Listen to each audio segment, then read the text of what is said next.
Vamos abrir as nossas Bíblias na carta que escreveu o apóstolo Paulo aos Gálatas, capítulo de número 5, aos Gálatas, capítulo 5. Nós iremos ler a partir do versículo de número 2, aos Gálatas 5, do 2 até o 6. Diz assim a palavra do Senhor: Eis que eu, Paulo, vos digo que se vos deixardes circuncidar, Cristo de nada vos aproveitará. E de novo protesto a todo homem que se deixa circuncidar, que está obrigado a guardar toda a lei. Separado estais de Cristo, vós, os que vos justificais pela lei, da graça tendes caído, porque nós, pelo Espírito da fé, aguardamos a esperança da justiça, porque em Jesus Cristo, nem a circuncisão, nem a incircuncisão tem valor algum, mas sim a fé que opera pelo amor. Podeis assentar.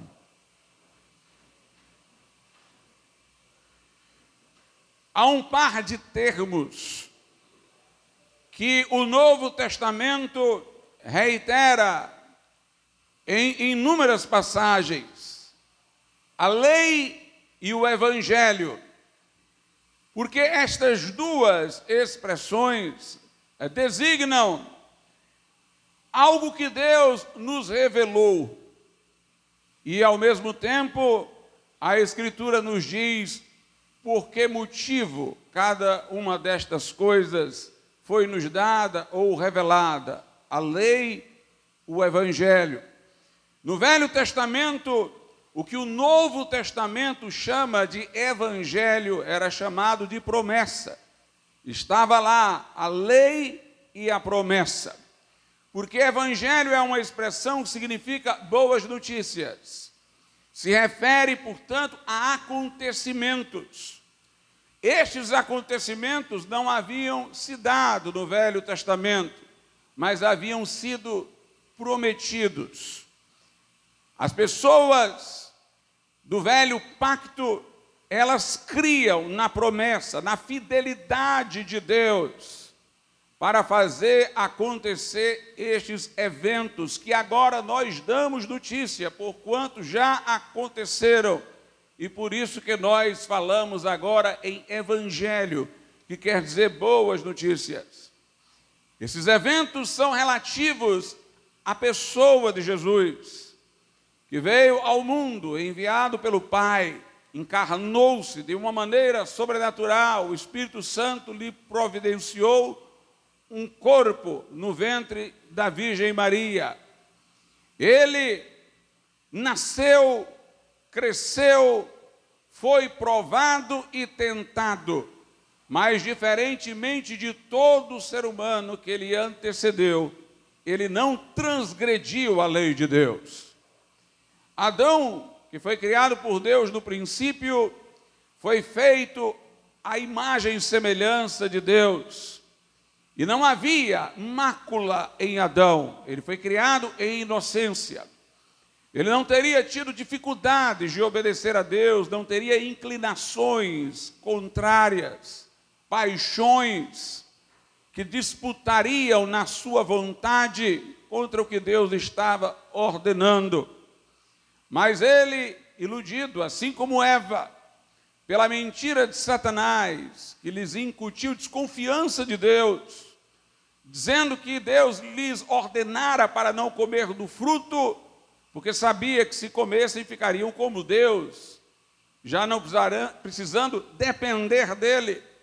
Assim, os primeiros pais da humanidade, Adão e Eva, desconfiaram das intenções benevolentes de Deus, que até então os criara e cercara de cuidados e favores, e desejaram a independência de Deus, e assim transgrediram o único e primeiro mandamento, que lhes havia sido dado.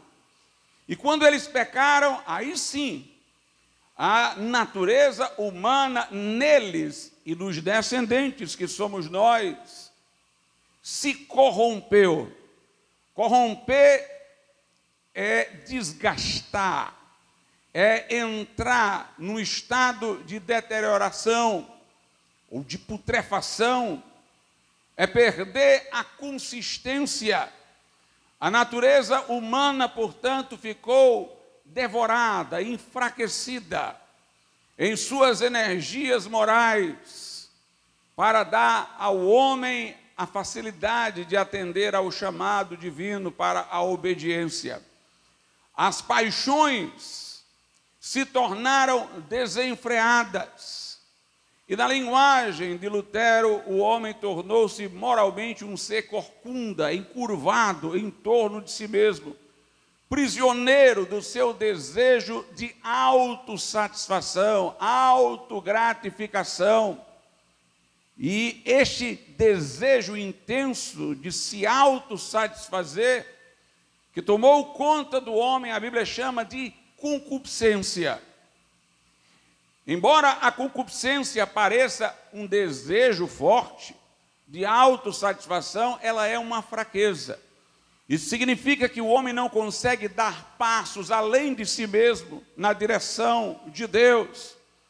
Ele está sempre dentro de uma esfera limitada.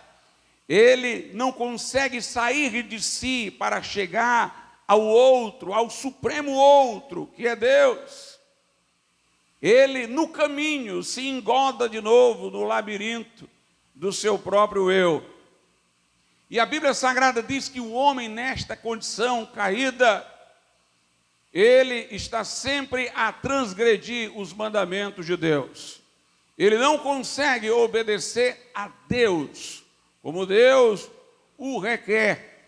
Por isso nós não somos pecadores porque pecamos.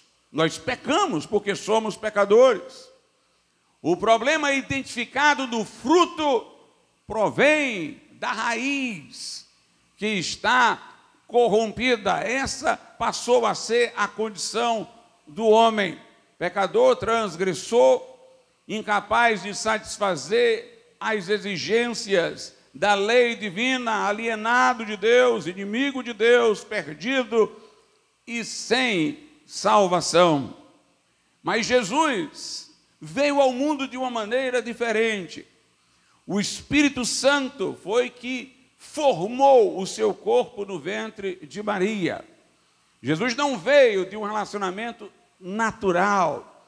Ele não veio na linha horizontal da descendência adâmica.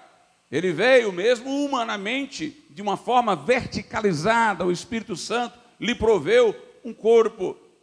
Por isso ele é chamado às vezes na Bíblia Jesus de o segundo Adão, porque como o primeiro não teve ancestral, foi feito do pó da terra, Jesus, muito embora tivesse tido desenvolvimento de seu corpo no interior do ventre de Maria, a obra de realização de seu corpo é atribuída ao Espírito Santo. É o que o anjo diz a José sobre Maria, diz: o que nela se gerou é do Espírito Santo. Jesus, portanto, como homem, veio naquela condição com que Adão foi criado originalmente. Ele não tinha as paixões desenfreadas, ele não tinha essa prisão a si mesmo, mas como Adão pecou no princípio, ele podia ser tentado também. E ele o foi de maneira mais difícil, não num jardim florido, cercado de frutos e da benevolência de Deus, mas num deserto, onde, tendo jejuado, sentiu fome. Satanás o tentou a usar a unção do Espírito Santo que viera sobre ele por ocasião de seu batismo para transformar pedras em pães. Usar o poder que fora dado para servir a um ministério que ele tinha como homem para satisfazer a si mesmo no seu ego. Mas Jesus disse: nem só de pão viverá o homem, mas de toda palavra que sai da boca de Deus. Satanás o tentou ao exibicionismo, pula daqui. Está escrito que os anjos vão te segurar se tropeçares em alguma pedra. De fato, o texto não falava de pular, mas de se tropeçar em alguma pedra, os anjos segurarem. Jesus replicou a Satanás: está escrito, não tentarás ao Senhor teu Deus. E Satanás lhe ofereceu os reinos deste mundo, que ele veio redimir. Satanás disse: eu entrego o que tu veio tomar de mim, se prostrado me adorares. Em vez de uma cruz, neste mero ato, tudo te é entregue. Mas Jesus disse: ao Senhor Deus adorarás e só a Ele prestarás culto. Este é um momento marcante de tentação para Jesus, mas ele foi tentado em outros momentos, em vários momentos. E o Pai sempre dizia: este é meu filho amado, em quem me comprazo, em quem minha alma se satisfaz. Pedro disse que na sua boca não se achou engano. O traidor Judas disse: pequei contra sangue inocente, quando o traiu. Pilatos, responsável por sua crucificação, disse: não vejo neste homem crime algum. Um dos malfeitores que foi crucificado ao seu lado repreendeu o outro que zombava de Cristo e disse: nós estamos aqui porque merecemos. Este mal nenhum fez. Jesus foi cumpridor integral da lei enquanto homem. Então a boa notícia começa com sua encarnação, sua vida reta, que satisfez as exigências da lei de Deus, e a sua crucificação é o que se segue. Ele leva naquela cruz os nossos pecados sobre si. Leva os nossos pecados em seu corpo ao madeiro. O justo ali morre pelos injustos para levar-nos a Deus. No seu corpo dilacerado, nosso pecado era derrotado. No seu sangue vertido, nós temos perdão e remissão de pecados. Ao terceiro dia, Jesus ressuscita e ascende aos céus. E nos céus, à direita de Deus, ele é o sumo sacerdote, intercessor, advogado de todos os que o invocam como Salvador. Quando alguém reconhece sua culpa, o seu pecado, se arrepende, se lamenta, enoja de sua natureza falida e busca a misericórdia de Deus pelo sangue vertido de Jesus, não somente tem os seus pecados perdoados, mas a vida reta de Jesus é imputada a este que crê como se a tivesse vivido. Assim como na cruz Jesus morreu por um pecado que não era seu, mas não era nosso, nós somos chamados de justo por uma justiça que não é nossa, mas aquela que ele viveu em sua obediência. As posições se alternam. Na cruz, ele foi visto como se fôssemos nós, e agora nós somos vistos como se fôssemos ele. A justiça de Cristo é nos imputada, somos mais do que perdoados, somos justificados, declarados justos, porque é acreditada a nós a justiça de Jesus, sua vida reta e obediente. E nós temos agora Jesus nos representando diante do Pai, sendo lá o nosso advogado, aquele que roga por nós em nossa caminhada cristã, aquele que leva as nossas orações a Deus, por isso oramos em nome de Jesus, e aquele para quem Deus olha quando ouve a nossa voz. Deus nos enxerga através de Jesus Cristo. Essa é a boa notícia do Evangelho. No Velho Testamento, entretanto, foi dada a lei através de Moisés. A lei foi dada com mandamentos morais e cerimoniais. Os cerimoniais traziam ritos de expiação e sacrifício de animais pré-figurativos do sacrifício de Cristo, pedagogicamente anunciadores do sacrifício verdadeiro e eficaz que seria o de Cristo. Mas os mandamentos morais que estavam naquela lei não nos eram, antes de ela ser dada, inteiramente desconhecidos. Eles estão inscritos na nossa consciência. A Bíblia diz que mesmo os gentios, os pagãos, que não tiveram a lei de Moisés, sabem o que diz a lei.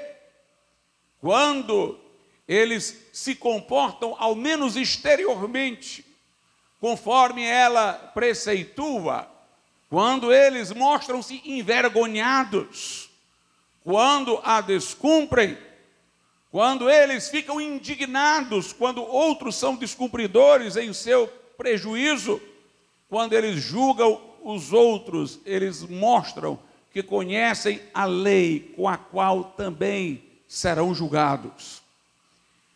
A lei de Moisés dada a Israel, entretanto, foi para tornar explícita a lei moral de Deus, para ser uma testemunha entre Deus e o povo, para que o povo de Israel, portador também da promessa messiânica da vinda futura de Jesus, pudesse saber e não se enganar o que Deus exige de nós moralmente. O erro, entretanto, de muitos judeus foi achar que poderiam cumprir a lei, dispensar a promessa. Foi transformar a promessa da vinda de Cristo apenas na liderança de um grande general e de um grande rei, mas não de um salvador espiritual.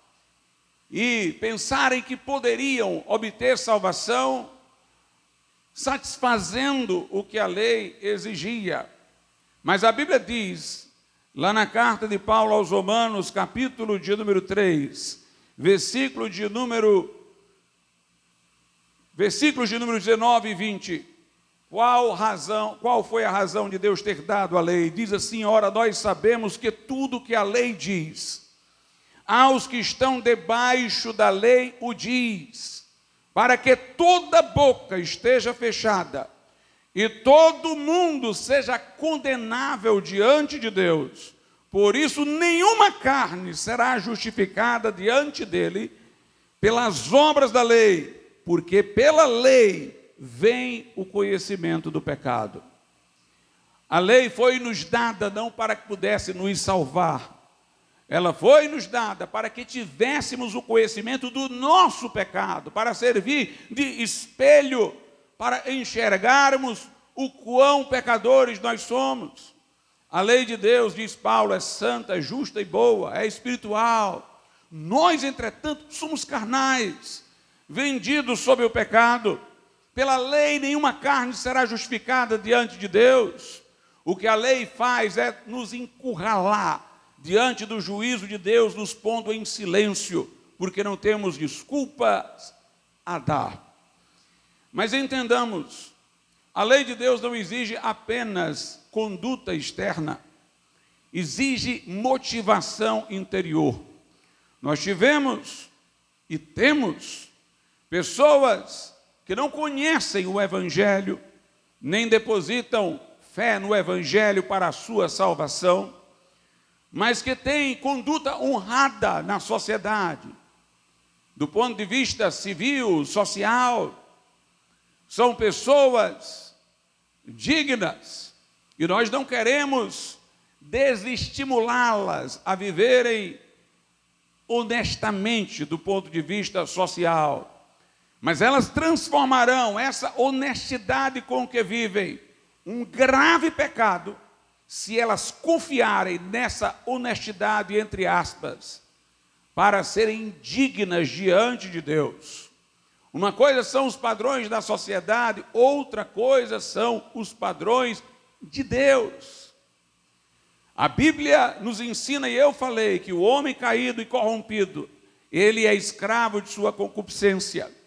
Mesmo aqueles que procuram obedecer a lei e viverem em alto padrão moral, na medida em que se orgulham de assim viverem, eles já mostram que trazem a obediência não para apresentá-la a Deus, mas para a sua própria gratificação.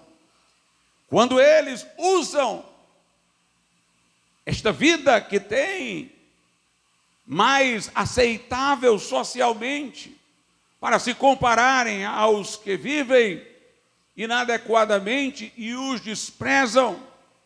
Nesse momento, eles trazem aquelas obras para a sua autogratificação e a maculam. E a grande questão é essa que vou lhes dizer agora. É que a Bíblia Sagrada diz que a motivação correta para cumprir os mandamentos de Deus é amá-lo de todo o coração, alma, força e entendimento.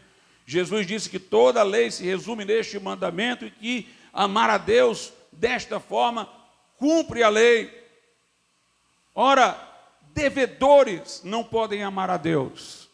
Este mandamento de amar a Deus não pode ocorrer enquanto somos devedores, enquanto não somos salvos.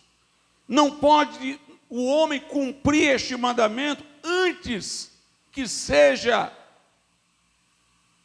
perdoado. Por quê, irmãos? Porque na hora que alguém faz uma coisa e ela sabe que tem transgressões, se ela é devedora de Deus, ela imediatamente puxa o que fez de bom para acreditar diante de Deus, para usar como argumento, para que Deus a aceite. E é nesta hora que ela se corrompe. Imaginamos Deus como tendo uma balança e pesando atos bons e atos ruins, mas Deus exige de nós perfeição. Deus não exige de nós, irmãos, um certo volume de boas obras. Ele exige perfeição, porque fomos criados originalmente por Ele, perfeitos. Quando alguém quer colocar as suas pretensas boas obras de um lado da balança, para tentar compensar transgressões que nunca deveria ter feito, ele está barganhando com Deus, querendo comercializar com Deus. E neste momento, estas obras perdem todo o valor. E o homem, com esta concupiscência, dessa forma corcunda, buscando sempre a autossatisfação, é a sua condição caída, ele não consegue fazer boas obras sem creditá-las em seu próprio benefício, sem usá-las como barganha, seja na sociedade, seja diante de Deus. E por isso todos pecaram e destituídos estão da glória de Deus, e não há um justo, nenhum sequer. Por isso a salvação não poderia nunca ser através da lei, mas somente pelo Evangelho, somente por aquilo que Jesus Cristo fez. Somente através do sacrifício de Jesus poderíamos ser salvos. Note, Jesus tinha que ser reto, perfeito. Jesus não foi apenas o melhor homem dentre os homens, ele foi o homem perfeito. Não tem uma comparação proporcional que possa ser feito. Ele foi melhor do que outros, como se ele ainda não tivesse sido a perfeição. Ele foi homem perfeito. Se ele precisava viver uma vida perfeita para acreditá-la a nós, é porque Deus só exige perfeição. É porque Deus não se satisfaz senão com a perfeição.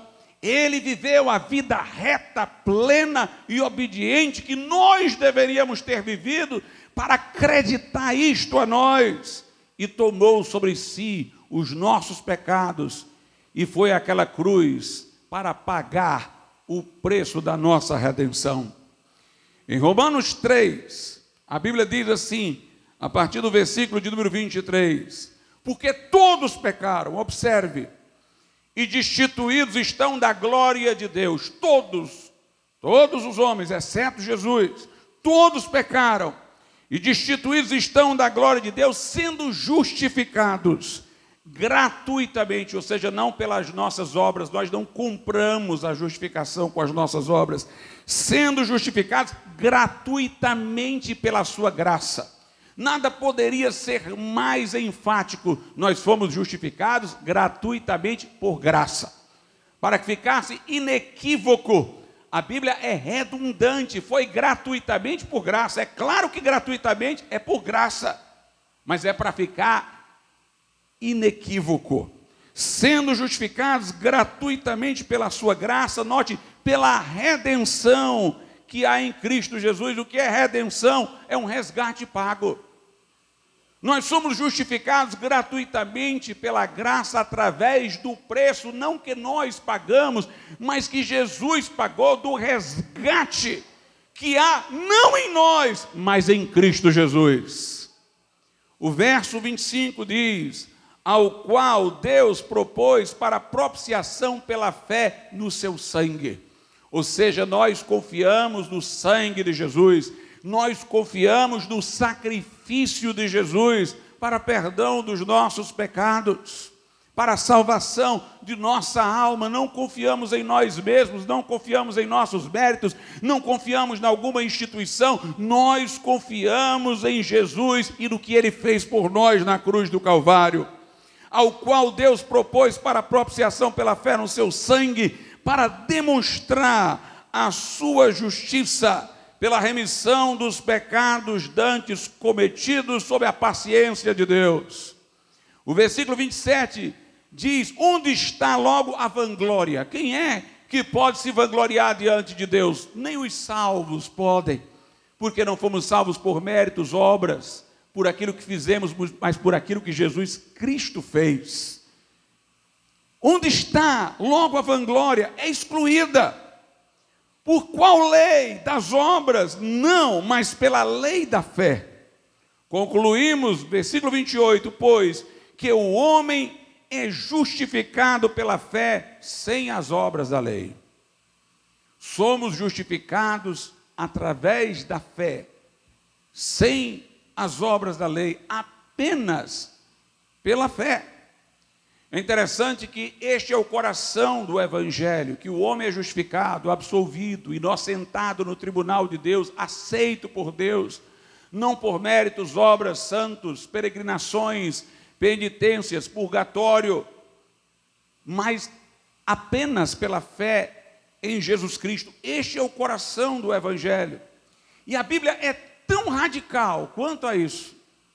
Ela é tão radical que ela diz que se você adorar algum Deus, ainda que você ache que esse Deus é o Deus cristão que enviou Jesus, sem crer na justificação pela fé, você não está adorando o Deus verdadeiro.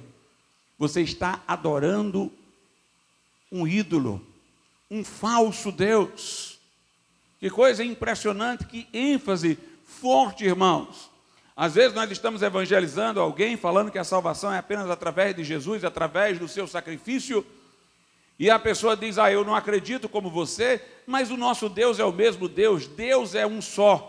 De acordo com a Bíblia, Deus é um só, mas esse Deus que é um só é aquele que justifica pela fé. Romanos 3, versículo de número 30. Visto que Deus é um só, que justifica pela fé a circuncisão e por meio da fé a incircuncisão, ou seja, ele justifica pela fé os judeus, são circuncidados, e os gentios, que somos nós, que não somos circuncidados. Há um só Deus, e este Deus é o que justifica pela fé. A pessoa só é salva se ela crê no Deus que justifica o pecador através da fé. Veja o que diz Romanos 4, versículo de número 5.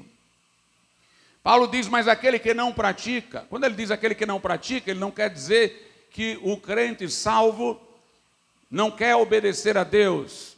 Ele quer dizer que nós não praticamos o suficiente para merecer o favor de Deus. Aquele que não pratica, mas crê naquele que justifica o ímpio, a sua fé lhe é imputada como justiça. Qual é o Deus que salva? É o Deus que justifica o ímpio. Não temos obras, mas nós temos a fé no Deus que justifica pecadores, que absolve pecadores, que perdoa pecadores. Antes, porém, de eu prosseguir, eu quero dizer uma coisa. A fé pela qual somos salvos, ela envolve o reconhecimento do valor e da importância da lei de Deus. A lei de Deus diagnostica que eu sou pecador e o Evangelho apresenta o remédio. Mas o salvo, ele reconhece a importância da lei de Deus para que possa chegar ao Evangelho. A lei nos serviu de aio, diz Paulo aos Gálatas, para nos conduzir a Cristo, para que pela fé fôssemos justificados.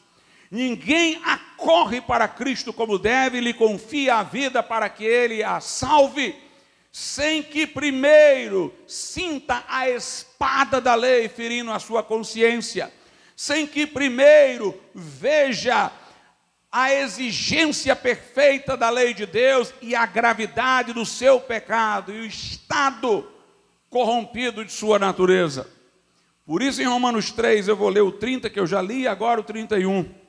Diz assim: visto que Deus é um só, que justifica pela fé a circuncisão e por meio da fé a incircuncisão, anulamos, pois, a lei pela fé? De maneira nenhuma, antes estabelecemos a lei. Veja, ele está dizendo que Deus nos justifica através da fé, mas isso significa que a lei perdeu a sua importância, foi anulada? Não. Para eu poder crer que Deus me justifica pela fé, eu tenho que reconhecer que eu era um culpado pela lei, eu tenho que reconhecer que a lei de Deus é tão digna de ser mantida, que era preciso Jesus, um ser humano perfeito, morrer pelos injustos, porque a lei não podia ser desatendida, a punição exigida sobre mim teria que ser cumprida. Jesus substituiu-me, levou a punição. O Evangelho convalida a importância da lei. Ninguém chega à fé sem que primeiro se arrependa, sem que primeiro reconheça a importância da lei, sem que primeiro concorde com o laudo da lei, sem que primeiro concorde com o diagnóstico da lei, sem que primeiro diga como Paulo, em Romanos 7, a lei é santa, justa e boa, é espiritual, eu é que sou carnal, eu é que sou maldito, eu é que sou miserável, homem. Portanto, o Evangelho não dispensa a lei. O Evangelho só pode ser entendido através da lei. Se não houvesse a lei de Deus, nós entenderíamos Deus Pai como cruel, porque submeter seu filho à morte se não havia necessidade. Nós iremos ver a morte de Jesus como um desperdício, mas nós estremecemos diante da cruz, porque nós vemos que o nosso pecado era tão sério que somente o Filho de Deus encarnado poderia remediá-lo. Nós vemos que a lei de Deus é tão imutável que para cancelar a nossa culpa, o próprio Filho de Deus encarnado como homem perfeito teve que levar sobre si os nossos pecados e pagá-los naquela cruz.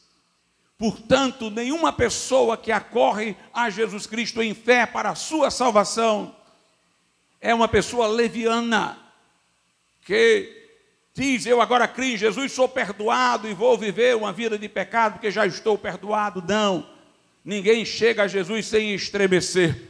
O carcereiro de Filipos, ele chega a Paulo e Silas tremendo, cai prostrado aos pés de Paulo e Silas, sentindo o seu pecado, e diz que farei para ser salvo. E Paulo e Silas dizem, crê no Senhor Jesus, serás salvo tu e tua casa. No dia de Pentecostes, os ouvintes de Pedro ficam compungidos e despedaçados em seus corações, e chegam dizendo, que faremos, varões e irmãos? Quem vem a Jesus como o filho pródigo, retornou para casa, lamentando sua má escolha, dizendo, pai, pequei contra o céu e contra ti, não sou digno de ser chamado teu filho, mas recebe-me ao menos como um dos teus empregados. Mas o Pai, através de Jesus, nos acolhe e celebra a nossa vinda aos seus braços. É o que nós temos aqui. Eu digo-vos que a Bíblia fala de muitos assuntos. Ela fala dos eventos futuros, através de profecias.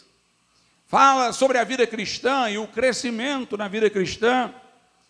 Mas o Evangelho pode ser resumido bem sucintamente. O Evangelho é Cristo e o que nos vem por meio dele, por aquilo que ele fez na cruz. Se você pode achar algumas passagens da Bíblia mais difíceis, eu te digo que de um assunto você vai ter clareza transparente, é que a salvação é por meio de Jesus e seu sacrifício. A mensagem é simples, é uma boa notícia, é um acontecimento. Jesus falando com a mulher samaritana em João capítulo de número 4, ele disse: mulher, se tu conheceras o dom de Deus, que era a vida eterna que ele veio trazer através da cruz, e se tu soubesses quem é este que fala contigo, tu lhe pedirias e ele te daria água viva. Note que tão pouca coisa para saber.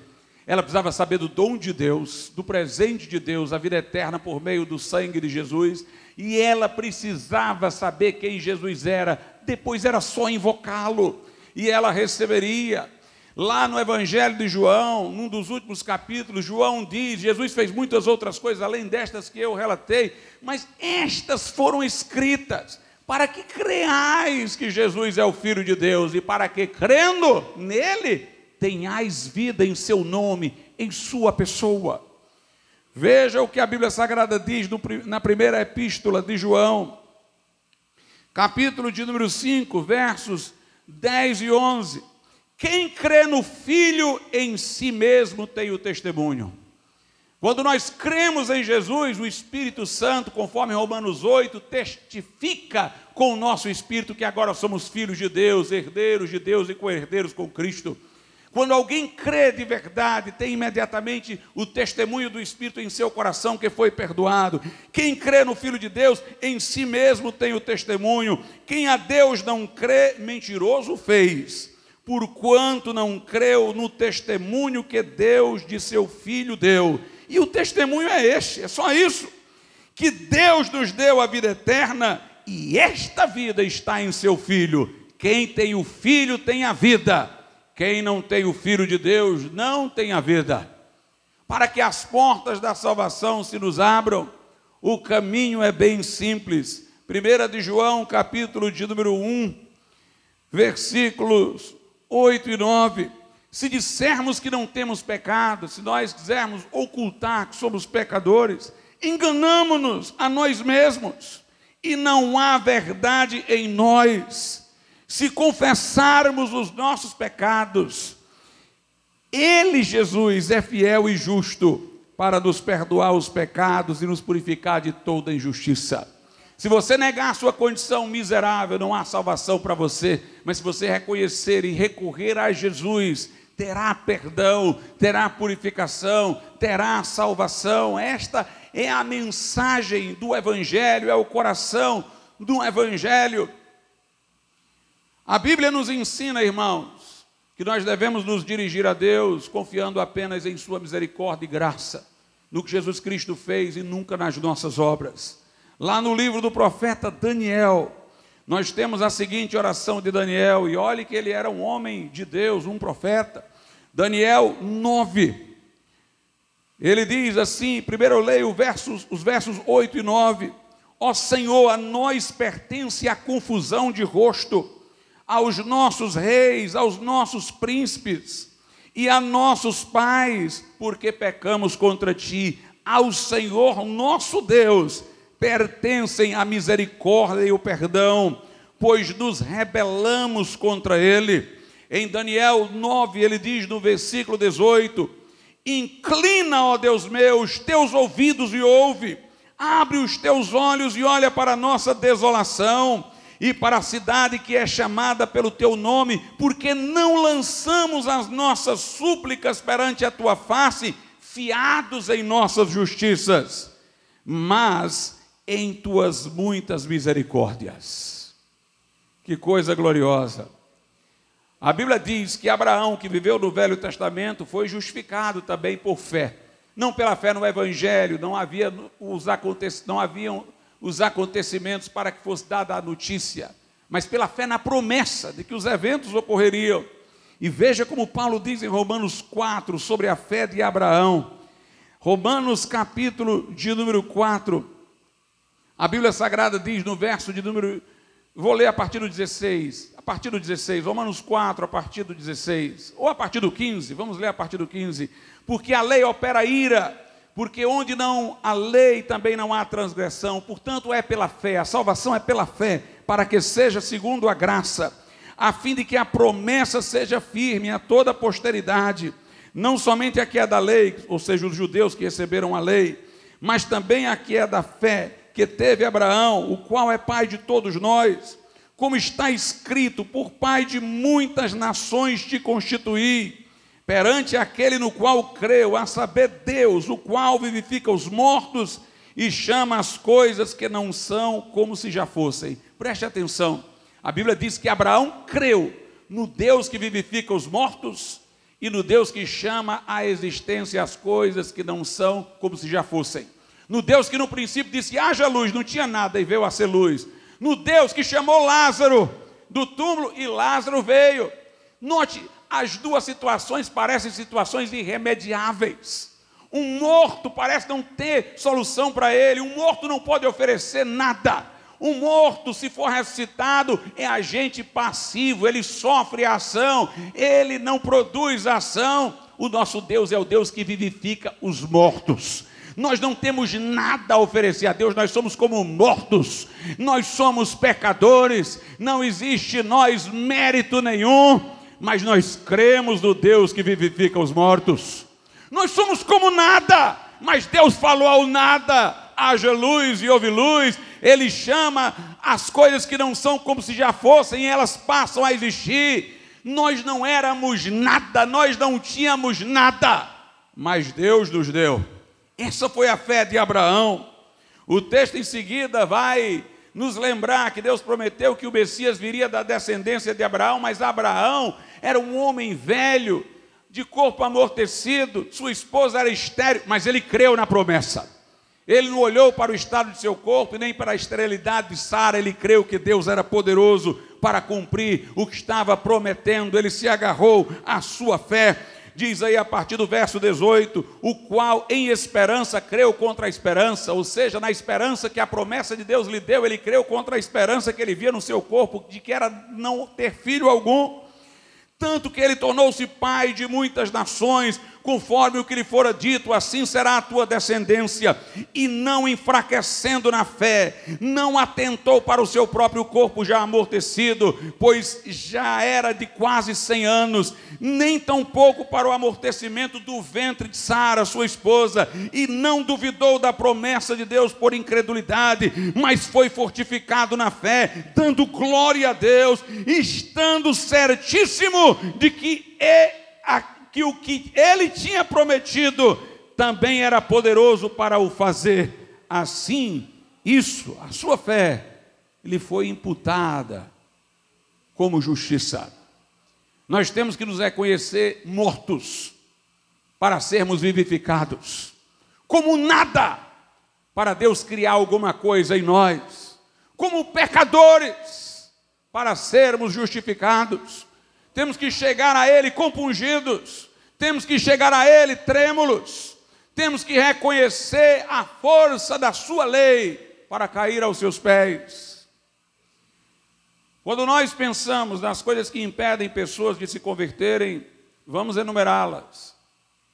Uma é a pessoa não se achar pecadora. Ela diz, eu tenho algumas falhas, mas no geral eu sou uma pessoa boa. Exatamente porque isso é um dos argumentos para a pessoa não se converter. Jesus disse, quando o Espírito Santo vier, convencerá o mundo do pecado. Nós precisamos ser convencidos numa obra sobrenatural do Espírito Santo do quão pecadores nós somos. Mas a pessoa pode admitir o seu pecado e não admiti-lo tão grave. Não, eu pequei, mas Deus no final vai perdoar todo mundo. Deus não vai ser tão severo assim com o meu pecado. Como as pessoas tendem a não reconhecer a gravidade do pecado, Jesus disse, o Espírito Santo convencerá o mundo do pecado, da justiça e do juízo. Existe inferno. Estamos na estrada para lá, a não ser que Jesus nos socorra. A não ser que Jesus nos socorra. Alguns não querem crer porque tem algum prestígio social, são admirados. E sabem que alguém vai dizer o seguinte: se tornou crente? Você se achava pecador para ser crente? Você se considerava então um pecador? Em João 5,44, Jesus disse: vocês não podem crer, porque vocês procuram honra que vem uns dos outros e não a que vem de Deus, porque eles não estavam dispostos a admitir que eram pecadores, reconhecer que precisavam de Jesus, de salvação. Alguns irmãos não creem, não querem vir a Cristo, porque eles não viram ainda a força do pecado, a gravidade do pecado. Eles ainda veem o pecado como uma coisa que lhes deu prazer. E eles não querem olhar para o pecado de outra forma. Eles não querem se contristar pelos pecados, porque olham para o pecado como uma coisa que lhes trouxe e lhes traz prazer. Lá na segunda carta de Paulo aos Tessalonicenses, no capítulo de número 2, verso 12, a Bíblia diz: para que sejam julgados todos os que não creram a verdade, antes tiveram prazer na iniquidade. Pessoas que não querem crer, porque querem ter prazer na iniquidade. Mal sabem elas, que se elas crescem, iam encontrar em Jesus muito mais do que o pecado lhes pode dar. Quem só comeu comida estragada, não sabe o que é comida boa. Pessoas estão se apegando a bolotas de porcos, quando Deus lhes oferece um banquete. A Bíblia diz: não vos embriagueis com vinho no qual há contenda, mas enchei-vos do Espírito Santo. A Bíblia diz: na presença do Senhor há fartura de alegria, e a sua mão direita há delícias perpetuamente. Jesus disse: quem tem sede, vem a mim e beba. Quem crê em mim, como diz a Escritura, do seu interior fluirão rios de água viva. Ele disse: eu vim para que tenham vida, e vida com abundância. Larga este osso, que tu julga tão importante, porque Deus tem muito mais para te dar. Arrependimento e fé no Senhor Jesus Cristo, como único e todo suficiente Salvador. Lá no livro de Gálatas, que foi onde nós começamos esta mensagem, Paulo se lamenta, porque ele havia pregado na Galácia, pensou que alguns haviam de fato se convertido, mas parece que não. Porque estas pessoas ouviam um discurso já tendo se dito crentes em Jesus. Elas ouviram um discurso de pessoas de origem judaica que também se designavam cristãs e que estavam dizendo lá: olha, crer em Jesus é bom, mas se não obedecer à lei, não se circuncidar, não será salvo. Como se a salvação em parte dependesse de Cristo e em parte dependesse da nossa obediência à lei ou da prática do rito judaico da circuncisão. Veja como Paulo é radical, irmãos. Gálatas 5:2, ele diz: eis que eu, Paulo, vos digo, que se vos deixar de circuncidar, Cristo de nada vos aproveitará. Se vocês acharem que Jesus não é bastante suficiente, que vocês precisam participar desse rito da circuncisão para serem salvos, eu quero dizer uma coisa para vocês: a fé em Jesus de nada servirá a vocês. Cristo não vai aproveitar em nada. Ou você crê só em Jesus, ou não vai para o céu. Se alguém confia em Jesus e em parte nas suas obras, não tem salvação. Se alguém confia em Jesus e em outro mediador ou medianeira, não tem salvação. Se alguém confia em Jesus e na sua penitência ou num tempo que vai passar no purgatório, não tem salvação. Ou se confia só em Jesus, ou Cristo de nada vos aproveitará. E aí ele segue, e de novo protesto: A todo homem que se deixa circuncidar, que está obrigado a guardar toda a lei, ele está dizendo, vocês são bobos. Quando alguém se circuncidava na religião judaica, ele estava se comprometendo a obedecer toda a lei. Vocês estão achando, ao se circuncidarem, que podem fazer este voto? Que podem cumprir toda a lei? Separado estáis de Cristo, vós que vos justificais pela lei, da graça tendes caído. Da oferta da graça que foi feita a vocês, vocês declinaram. Se separaram de Cristo, porque querem se justificar através da lei. E aí, ele diz no verso 5, porque nós, pelo Espírito da fé, aguardamos a esperança da justiça. Tem uma tradução que não nega essa, mas fica melhor. Diz assim, porque nós, pelo Espírito, aguardamos a esperança da justiça que provém da fé. Meus irmãos, quando somos justificados, nós passamos a ter uma esperança. Nós aguardamos em esperança uma glória do porvir que está assentada no fato de que Deus agora nos absolveu, perdoou e justificou. Nós vemos isso em Romanos 5, os versos 1 e 2.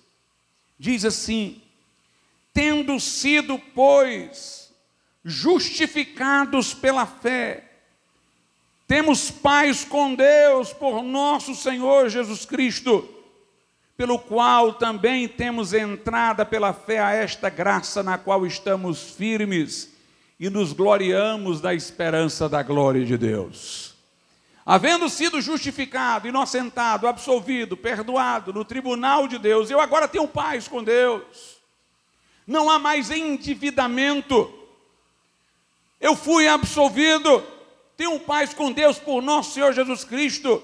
E tendo tido entrada a esta graça pela fé e nela ficado firme, eu agora estou me gloriando na esperança da glória de Deus.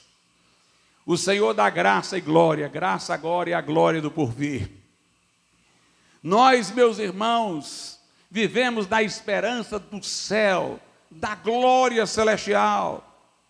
Mas o interessante é que entre o momento em que aceitamos Jesus, que fomos absolvidos, perdoados, inocentados, justificados, e a glória que esperamos do porvir, que já celebramos agora, no meio do caminho, o que Deus fez por nós foi derramar o seu amor em nosso coração. Romanos 5 e 5.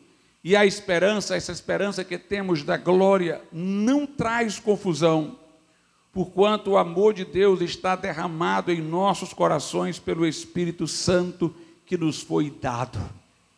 Eu posso amar a Deus agora como crente, de todo o coração, alma, força e entendimento, e obedecer os mandamentos inspirados pelo amor, porque o próprio amor com que Deus me amou foi derramado dentro de mim. Eu não amo a Deus com meu amor humano, eu amo com o amor que Ele me deu. Veja como tudo é graça. Através da fé, Ele me perdoou, e para que eu pudesse amá-lo e seguir a sua lei, se o meu amor humano, corroído pela queda, era frágil para isso, Ele infundiu o seu amor no meu coração. Então eu estou, como diz o apóstolo Paulo na carta aos Coríntios, seguindo o amor, deixando o amor de Deus me nortear, este amor infundido no meu coração. A vida cristã se divide em 3 momentos. Quando eu aceito Jesus, sou justificado, perdoado. O futuro é a glória, quando este corpo for revestido de imortalidade, incorruptibilidade, e resplandecer nele a glória de Deus. E no caminho eu tenho uma estrada de santificação e aperfeiçoamento, e quem a impulsiona é o amor de Deus derramado em meu coração. Você vai ver que isso está lá em Gálatas também, que nós lemos há pouco, Gálatas 5, o verso 5 diz assim: porque nós, pelo Espírito da fé, aguardamos a esperança da justiça, que é a glória de Deus. Aí o verso 6 ele diz: porque em Jesus Cristo nem a circuncisão nem a incircuncisão tem valor algum, mas sim a fé que opera pelo amor. A minha fé, pela qual fui justificado, pela qual eu tenho esperança da glória futura, está agora ativa em santificação, no amor de Deus que foi derramado em meu coração. Eu tenho pela fé o perdão e a absolvição. O amor de Deus foi derramado em meu coração para que eu tenha o impulso e os afetos santos para andar em novidade de vida. E eu tenho a esperança certa da glória do porvir. João diz isso de outro modo. Na hora que nós somos justificados, nós somos também adotados como filhos. A linguagem de João não é em cima da justificação, é da adoção de filhos, mas é a mesma lógica de Paulo. 1 de João, capítulo 3, ele começa dizendo: vede quão grande amor nos tem concedido o Pai, que fôssemos chamados filhos de Deus. Por isso o mundo não nos conhece, porque não conhece a Ele. Eu quero que primeiro você atente para isso. As pessoas banalizam e dizem: todos são filhos de Deus. Não, todos somos criaturas de Deus. Um boneco de gesso que você faz não é seu filho. Seu filho é o que comunga de sua carne e sangue. Jesus é filho de Deus, unigênito, único, participante da divindade do Pai. Somos criaturas de Deus. Mas quando entregamos a nossa vida a Jesus, não somos justificados, absolvidos e adotados como filhos. Para este mundo que banaliza e diz todo mundo é filho de Deus, não há compreensão profunda disso. Mas a Bíblia diz: vede que grande amor nos tem concedido o Pai, a ponto de nós sermos chamados filhos de Deus, pecadores, rebeldes, que estavam no caminho do inferno, mas agora somos chamados filhos de Deus.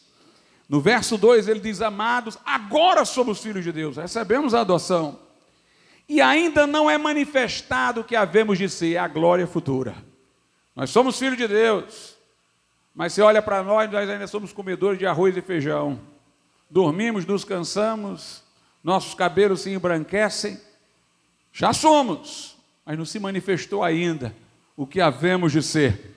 Mas sabemos que quando Ele se manifestar, quando Jesus vier, seremos semelhantes a Ele, porque assim como é, o veremos. Quando Jesus voltar nas nuvens, os que morreram em Cristo ressuscitarão primeiro. Nós que estivermos vivos seremos transformados. Ele transformará o nosso corpo abatido para ser conforme o corpo da glória da sua ressurreição. Nós estamos maravilhados agora, somos chamados filhos de Deus, somos chamados de justificados. Ainda não se manifestou, a glória é futura. E o que é que está acontecendo no meio do caminho? Entre o dia que fomos salvos e esta glória futura. Verso 3. E qualquer que nele tem esta esperança, a esperança da glória, purifica-se a si mesmo, como também ele é puro. Essa é a estrada da santificação. O crente foi justificado e deseja a glória. E agora tem o amor de Deus em seu coração para viver uma vida santa. O crente, meus amados irmãos, foi adotado como filho, mas não se manifestou ainda isso na sua exterioridade. Mas nós temos essa esperança, e quem tem essa esperança está vivendo uma vida pura. Aquele a quem Deus salva, Ele coloca na estrada da santificação. Mas tudo começa só com Jesus. Não tem Jesus e é só Jesus. Lá em Romanos 5, eu não ia nem ler, mas vou ler para terminar. Romanos capítulo de número 5. Veja o que a Bíblia Sagrada diz, versículo 15. Mas não é assim o dom gratuito que é a salvação, como a ofensa, o pecado. Porque se pela ofensa de um, que foi Adão, morreram muitos, todos nós, muito mais a graça de Deus e o dom pela graça que é de um só homem, Jesus Cristo, abundou sobre muitos.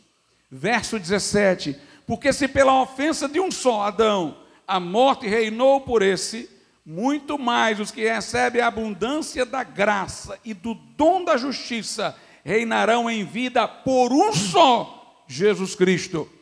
Verso 18: pois assim como por uma só ofensa de Adão veio o juízo sobre todos os homens para a condenação, assim também por um só ato de justiça, a cruz, não foi meu ato, foi dele, veio graça sobre todos os homens para a justificação de vida.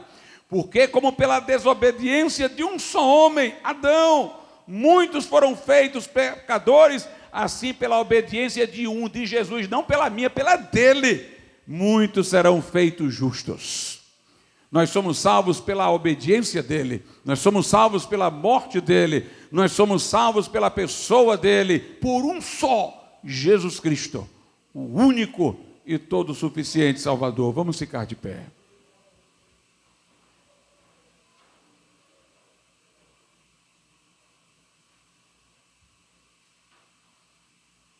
Soberano Deus e nosso Pai, que o Teu Espírito Santo, meu Deus, que convence do pecado, da justiça e do juízo, possa, meu Deus, mostrar a condição, meu Deus, de pecado de cada um, Senhor. A nossa incapacidade e impotência de nos salvarmos a nós mesmos e a Tua imensa graça, Senhor. A Tua grandiosa graça, que deixa perplexo João, que deixa perplexo Paulo, que deixam perplexos os anjos do céu, que se alegram por um pecador que se arrepende. Ó Deus, nós Te louvamos por esta graça. Revela hoje aqui, faz com que pessoas sintam a gravidade do pecado e acorram a Jesus para a sua salvação.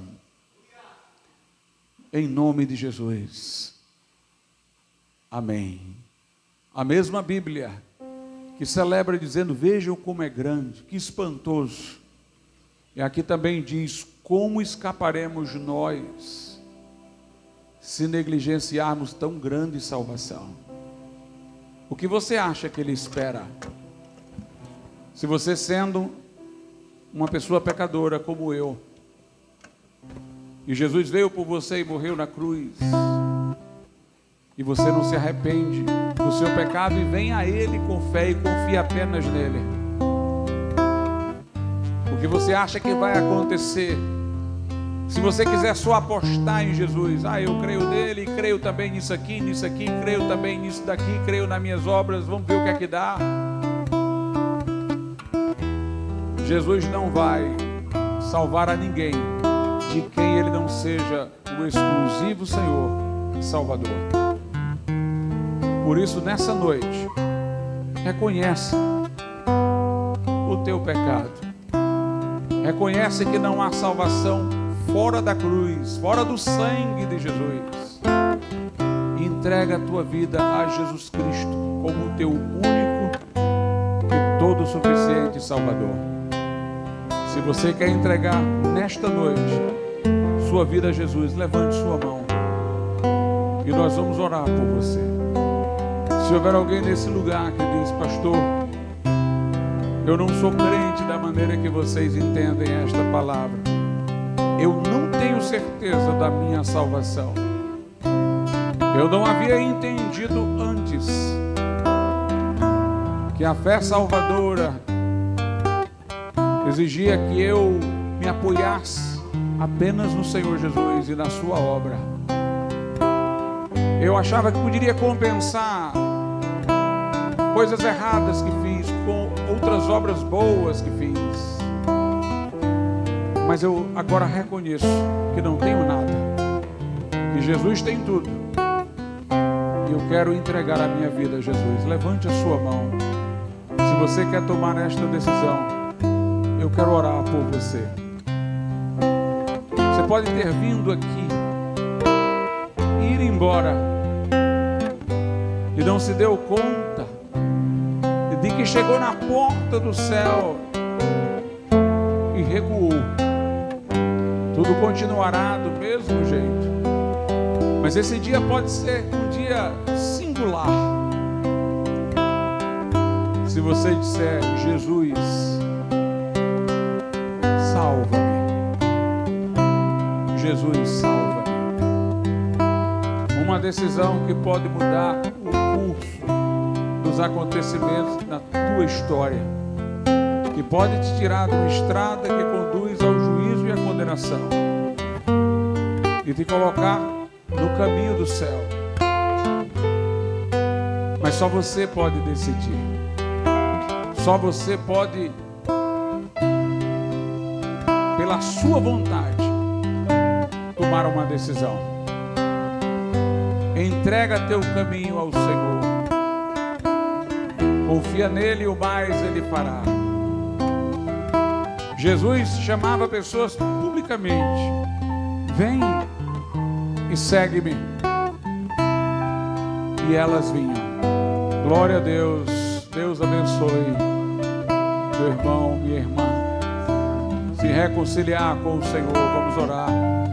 Também a nossa irmã, se houver mais alguém que queira tomar a decisão nessa noite, tome a decisão agora. Entrega a tua vida a Jesus. Nós estamos falando da coisa mais importante da tua vida. Nós estamos falando da tua salvação. Venha a Cristo. Você que ainda não veio, que ainda não tomou a decisão, levante sua mão. Você que precisa se reconciliar com os nossos irmãos, aceitar a Cristo como seu Salvador, levante sua mão e algum irmão ou irmã acompanhará você até aqui à frente. Soberano e Altíssimo Deus, nosso Pai, nós te louvamos e te agradecemos pela vida do nosso irmão, da nossa irmã, que neste ato público, ó Pai, depositam suas vidas nos cuidados salvadores de Jesus Cristo. Vem a Ti, ó Deus, contritos, reconhecendo, meu Deus, seus pecados, reconhecendo, meu Senhor, a incapacidade, ó Pai, de se ajudarem e confiando que o Senhor pode socorrê-los agora. Que neste momento Jesus lhes venha ao encontro, trazendo certeza de perdão, trazendo mudança de vida, meu Deus, de inclinação do coração, fazendo a paz que excede todo entendimento, a paz daqueles que estão reconciliados com o Senhor, lhes chegar ao coração e à alma. Faz esta obra agora, Pai, e nós só confiamos no nome pelo qual te oramos, em nome de Jesus Cristo, em nome do Senhor Jesus. Amém, Senhor, e amém. Glória a Deus. Deus abençoe minha irmã, Deus abençoe meu irmão, Deus te abençoe ricamente. Podeis voltar aos vossos lugares. Senhor, abençoe